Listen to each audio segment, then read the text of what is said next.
So நம்ம chapter 22ல் இருக்கோம் இப்போது. ஸோ இதுவும் வந்து இன்னெரிட்டன்ஸில் இருக்கிற ஒரு கான்செப்ட் தான். அப்ஸ்ட்ராக்ட் கிளாஸஸ் அப்படின்னு ஒரு கான்செப்ட் இருக்குது.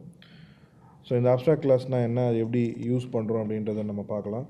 ஃபர்ஸ்ட் வந்து அப்ஸ்ட்ராக்ட் மெத்தட்ஸ் பற்றி நம்மளுக்கு தெரியணும். Abstract methods. ஸோ ஒரு மெத்தடை நீங்கள் இந்த மாதிரி டிக்ளேர் பண்ணுறேன்னு வச்சுக்கோங்க. இப்படி ஒரு மெத்தட் இருக்குது. நார்மலாக நம்ம ஓப்பன் அண்ட் க்ளோஸ் பிரேஸ் நம்ம பண்ணுவோம். இந்த மாதிரி நம்ம பண்ணுவோம் இல்லையா.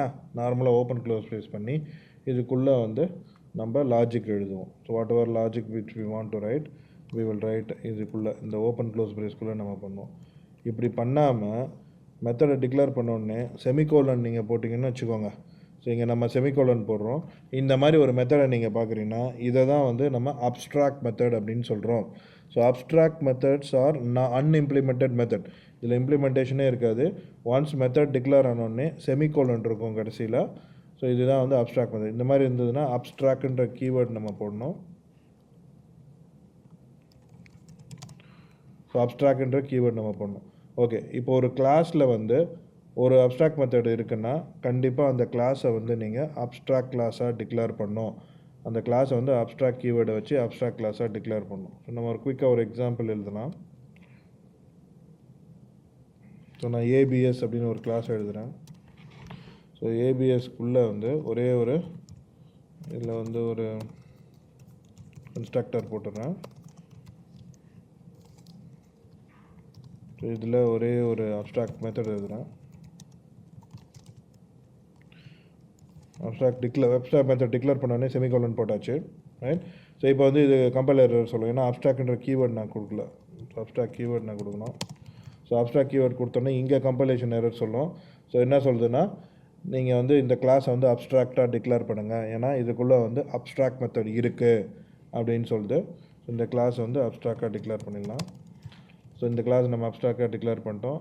ஸோ இதை வந்து அப்ஸ்ட்ராக்ட் மெத்தட் இருக்கிறதுனால கிளாஸ் அப்ஸ்ட்ராக்டாக டிக்ளேர் பண்ணிட்டோம். ஸோ இப்படி தான் வந்து ஒரு அப்ஸ்ட்ராக்ட் மெத்தடை வந்து அப்ஸ்ட்ராக்ட் கிளாஸ் அப்ஸ்ட்ராக்ட் மெத்தட்ஸ் வந்து நம்ம டிக்ளேர் பண்ணுறோம். இன்னொரு விஷயம் என்னென்னா, அப்ஸ்ட்ராக்ட் மெத்தடே இல்லைனாலும் நீங்கள் கிளாஸை வந்து அப்ஸ்ட்ராக்ட் கீவேர்டை போட்டு அப்ஸ்ட்ராக்ட்னு டிக்ளேர் பண்ணலாம். ஸோ இப்போ நான் வந்து அப்ஸ்ட்ராக்ட் மெத்தடை கமெண்ட் பண்ணிட்டேன், சரிங்களா. ஸோ அப்ஸ்ட்ராக்ட் மெத்தடே இல்லைனாலும் நீங்கள் கிளாஸை வந்து அப்ஸ்ட்ராக்ட் கிளாஸாக டிக்ளேர் பண்ணலாம்.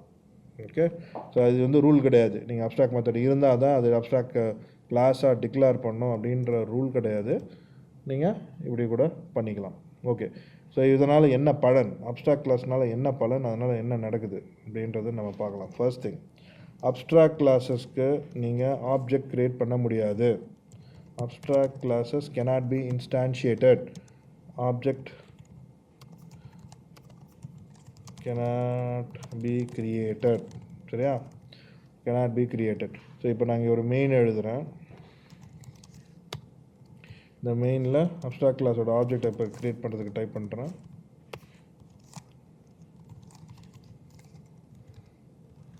ஸோ இதை நம்ம க்ரியேட் பண்ணுறதுக்கு ட்ரை பண்ணுறோம்.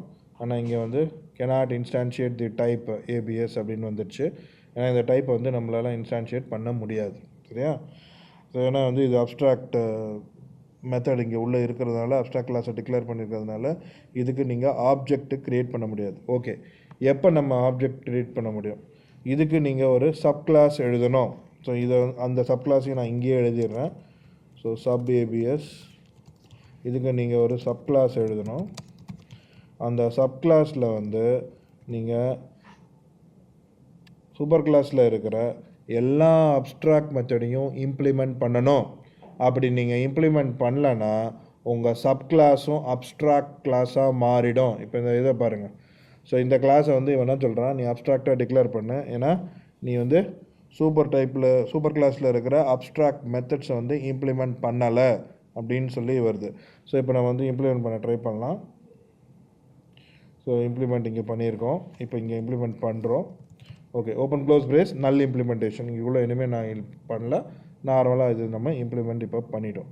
ஸோ இப்போது என்ன பண்ணலான்னா, we can create subclass object. Subclass ஆப்ஜெக்டை க்ரியேட் பண்ணிக்கலாம். ஏன்னா subclass it's a perfect object. அதை க்ரியேட் பண்ணி நீங்கள் அந்த சப்கிளாஸ் ஆப்ஜெக்ட் ரெஃபரன்ஸை வச்சு என்ன பண்ணணும் பண்ணிக்கலாம். ஸோ இது வந்து ஒரு இன்ஹெரிட்டன்ஸில் பார்ட்டிசிபேட் பண்ணுறது தான். ஆனால் வந்து அப்ஸ்ட்ராக்ட் மெத்தடுன்னு ஒரு கான்செப்ட் வச்சு அதனால் அதை ஆப்ஜெக்ட் க்ரியேட் பண்ண விடாமல் சப் கிளாஸை க்ரியேட் பண்ண வச்சு அந்த சப் கிளாஸில் வந்து நீங்கள் கண்டிப்பாக அப்ஸ்ட்ராக்ட் மெத்தட்ஸை வந்து இம்ப்ளிமெண்ட் பண்ணி ஆகணும். ஏன் இந்த ஃபெசிலிட்டி இருக்குதுன்னு பார்த்தீங்கன்னா, இந்த ஃபெசிலிட்டி ஏன் வச்சுருக்காங்கன்னா, இப்போ வந்து காருன்னு ஒரு கிளாஸ் நான் க்ரியேட் பண்ணுறேன். நல்லா கவனிங்க, அது முக்கியமான மேட்ரு. காருன்னு ஒரு கிளாஸ் நான் க்ரியேட் பண்ணுறேன், அதுக்குள்ளே பிரேக் அப்படின்ற ஒரு மெத்தடை நான் வைக்கிறேன். சரி, காருக்கு ஜெனரிக்காக நம்ம வந்து பிரேக்கை டிஃபைன் பண்ண முடியாது, ரைட்? ஸோ ஜெனரிக்காக நம்ம டிஃபைன் பண்ண முடியாது. ஏன்னா கீழே இருக்கிறது டிஃப்ரெண்ட் கார் இருக்கும். ஃபோர்ட் கார் இருக்கும், BMW இருக்கும், ஆடி இருக்கும், அந்த மாதிரி டிஃப்ரெண்ட் கார் இருக்கும். காருக்கு ஜெனரிக்காக நம்ம வந்து பிரேக்கை வந்து டிஃபைன் பண்ண முடியாது. ஸோ அப்போ என்ன பண்ணுவானுங்கன்னா, காரில் இருக்கிற பிரேக் மெத்தடை அப்ஸ்ட்ராக்ட் மெத்தடாக டிக்ளேர் பண்ணிவிடுவாங்க. ஸோ பிரேக் மெத்தடை அப்ஸ்ட்ராக்ட் மெத்தடாக டிக்ளேர் பண்ணால் நம்ம கார் கிளாஸையும் அப்ஸ்ட்ராக்டாக டிக்ளேர் பண்ணோம். இப்போ அதுக்கு சப் கிளாஸ் நம்ம எழுதுகிறோம் இல்லையா, அந்த சப் கிளாஸில் வந்து கண்டிப்பாக நம்ம பிரேக்கை இம்ப்ளிமெண்ட் பண்ணணும். பிரேக்கை இம்ப்ளிமெண்ட் பண்ணாமல் நம்ம சப் கிளாஸ் எழுத முடியாது. அப்படி எழுதுனா சப் கிளாஸும் வந்து அப்ஸ்ட்ராக்ட் கிளாஸ் ஆகிடும். ஸோ நீங்கள் வந்து ஒரு அப்ஸ்ட்ராக்ட் கிளாஸுக்கு சப் கிளாஸ் நீங்கள் எழுதுனீங்கன்னா அந்த சப் கிளாஸ் வந்து சூப்பர் கிளாஸில் இருக்கிற எல்லா அப்ஸ்ட்ராக்ட் மெத்தடையும் இம்ப்ளிமெண்ட் பண்ணணும். அப்படி பண்ணலன்னா உங்கள் சப் கிளாஸும் வந்து அப்ஸ்ட்ராக்ட் கிளாஸாக ஆகிடும். சரியா? ஸோ அதனால் வந்து இது ஒரு வே ஆஃப் ஃபோர்ஸிங். நீங்கள் எவெல்லாம் சப் கிளாஸ் எழுதுகிறாங்களோ அவங்கள வந்து நீங்கள் ஃபோர்ஸ் பண்ணுறீங்க. ஸோ பிரேக்குன்ற மெத்தடை நீ கண்டிப்பாக இம்ப்ளிமெண்ட் பண்ணணும். ஏன்னா கார் சூப்பர் டைப்பில் பிரேக்குன்ற மெத்தட் வந்து அப்ஸ்ட்ராக்ட் மெத்தடை நாங்கள் டிக்ளேர் பண்ணியிருக்கோம். ஸோ யாரெல்லாம் காருக்கு சப் கிளாஸ் எழுதுகிறாங்களோ அவங்களாம் வந்து பிரேக்குன்ற மெத்தடை வந்து கண்டிப்பாக இம்ப்ளிமெண்ட் பண்ணணும். ஸோ இது வந்து one way of forcing subclass developers to implement abstract behaviors.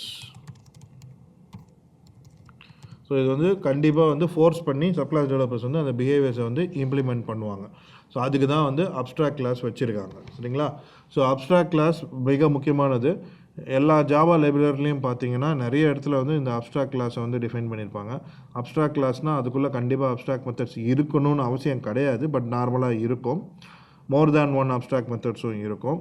இருந்ததுன்னா அதுக்கு சப் கிளாஸ் எழுதி அந்த சப் கிளாஸில் அந்த அப்ஸ்ட்ராக்ட் மெத்தட்ஸோட இம்ப்ளிமெண்டேஷன் வந்து நம்ம சப் கிளாஸில் வந்து எழுதணும், ரைட்? ஸோ இதுதான் அப்ஸ்ட்ராக்ட் கிளாஸோட டீட்டெயில்ஸ். இப்போது இதில் ரெண்டு முக்கியமான இன்டர்வியூ கொஷின் இருக்குது. முதல் கொஷின் வந்து அப்ஸ்ட்ராக்ட் கிளாஸ்க்குள்ளே ஸ்டாட்டிக் மெத்தட்ஸ் வச்சுக்கலாமா, ஸ்டாட்டிக் மெத்தட்ஸ் இருக்கலாமா, ஸ்டாட்டிக் வேரியபிள்ஸ் இருக்கலாமா? இருக்கலாம்.